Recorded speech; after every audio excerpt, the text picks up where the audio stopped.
ശാന്തിയുടെ കേന്ദ്രമാണ് ശാന്തിഗിരി ആശ്രമം, മാനവികതയുടെ മഹാസന്നിധി.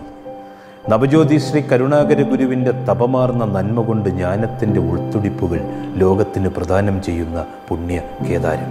വജ്രജൂബിലിയുടെ തിളക്കം ശാന്തിഗിരി കുന്നിന് കൂടുതൽ മിഴിവേകുന്നു.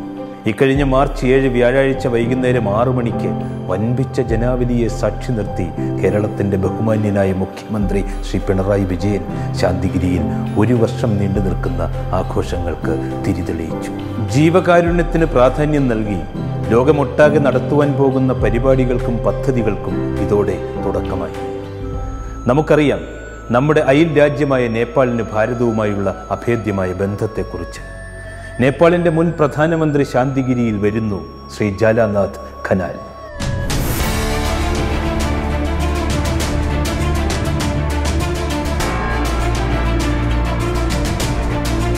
ഈ വരുന്ന മാർച്ച് 25 തിങ്കളാഴ്ച നേപ്പാൾ കമ്മ്യൂണിസ്റ്റ് പാർട്ടിയുടെ സ്ഥാപക നേതാക്കന്മാരിൽ ഒരാളും ഭരണകക്ഷിയുടെ മുതിർന്ന നേതാവുമായ അദ്ദേഹം ഒരു പുരസ്കാരം നൽകുവാനാണ് ആശ്രമത്തിൽ വരുന്നത്. അങ്ങനെ ഒരാൾ, അതും ശാന്തിഗിരിയിൽ വന്നൊരു പുരസ്കാരം നൽകുമ്പോൾ അത് ഏറ്റുവാങ്ങുന്നത് ആരായിരിക്കണം? പുരസ്കാര നിർണയത്തിനായി ഒരു ജൂറിയെ നിശ്ചയിച്ചിരുന്നു. ചലച്ചിത്രഗാന രചയിതാവും സംവിധായകനുമായ ശ്രീകുമാരൻ തമ്പി, പ്രമുഖ സാഹിത്യകാരനായ ഡോക്ടർ ജോർജ് ഓണക്കൂർ, സംവിധായകനും നടനുമായ K Madhupal, Saraswati group of institution chairman doctor G Rajmohan. ഇവരാണ് ആ സമിതി അംഗങ്ങൾ. ആദ്യ യോഗത്തിൽ തന്നെ അവർ പ്രമുഖ സ്ഥാനം നൽകിയ ഒരു നടനുണ്ട്.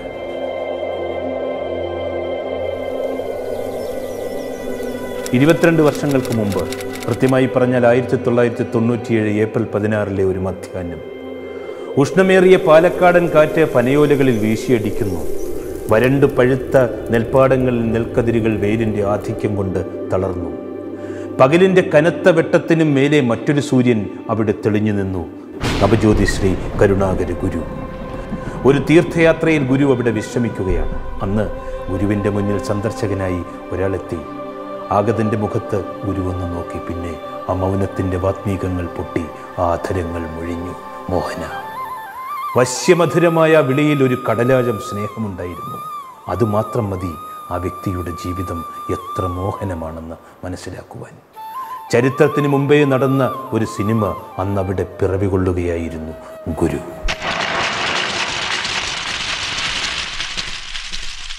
ഇതിലൊന്ന് തൊട്ടെന്ന് വെച്ച് എനിക്കൊന്നും സംഭവിക്കാനില്ലല്ലോ.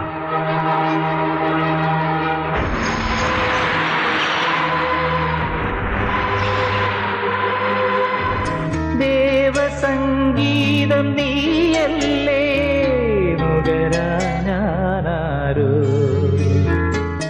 ഈ വരുന്ന മാർച്ച് 25 വൈകുന്നേരം 6 മണിക്ക് പോത്തൻകോട് ശാന്തിഗിരി ആശ്രമത്തിൽ നടക്കുന്ന പ്രൗഢ ഗംഭീരമായ വേദിയിൽ ആയിരങ്ങളെ സാക്ഷി നിർത്തി നേപ്പാളിൻ്റെ മുൻ പ്രധാനമന്ത്രി ശ്രീ ജാലാനാഥ് ഖനാൽ ശ്രീ മോഹൻലാലിന് ശാന്തിഗിരി പ്രണവപത്മം പുരസ്കാരം നൽകി ആദരിക്കും. ജനപ്രതിനിധികൾ ഉൾപ്പെടെ കലാസാംസ്കാരിക രംഗത്തെ പ്രമുഖർ ഈ ചടങ്ങിൽ പങ്കെടുക്കും. ഏവരെയും സഹർഷം ശാന്തിഗിരിയിലേക്ക് സ്വാഗതം ചെയ്യുന്നു.